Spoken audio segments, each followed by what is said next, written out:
အမတရားလေးပြောအောင်ကျွန်တော်မိမနဲ့ဖူးစာအဆဆုံးခဲ့တဲ့တချင်းလေးတစ်ခုနဲ့ပြောပေးချင်ပါတယ်အဲ့တချင်းလေးကတော့လွယ်လွယ်နဲ့မေးလို့မရအချစ်ဆိုတဲ့တချင်းလေးပါ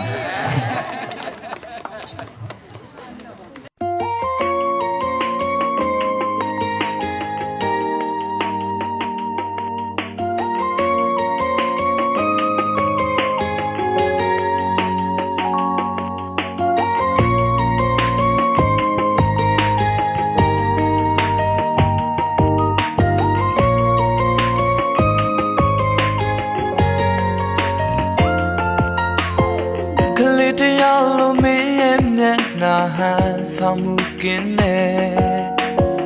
အတဲ့နှလုံးနဲ့လက်ပတ်ခွဲတာနဲ့တကယ်တော်လုံးနေချာတယောက်ကိုပြောင်းချစ်ဖို့နေရင်ခုံနာလွယ်လုံးနေမို့ဆိုတယောက်လိုမင်းရဲ့စိတ်ကစားနာမှုကင်းမဲ့ဒီနေလေ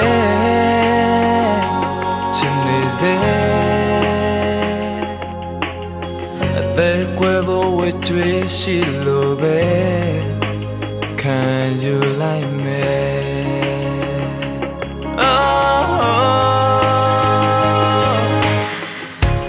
လောလနဲ့မထားခဲ့ပေမဲ့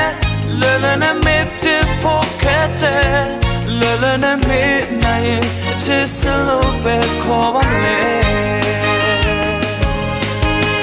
ချာတယောက်ကိုမချစ်ရင်ငါလူကိုပဲမေးရွေးချယ်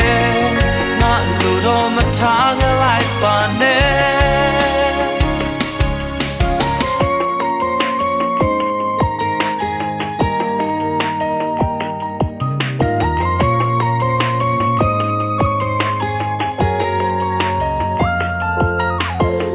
မင်းသူကိုချစ်တဲ့ချစ်တွေနဲ့မကြုံစေဖို့ရဲ့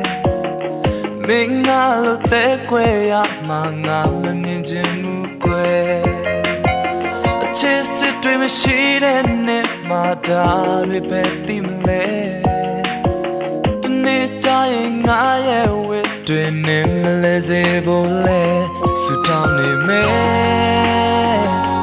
နောက်ထားလဲ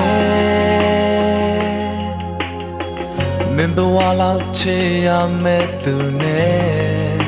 မဆုံးစေဖို့ရဲ့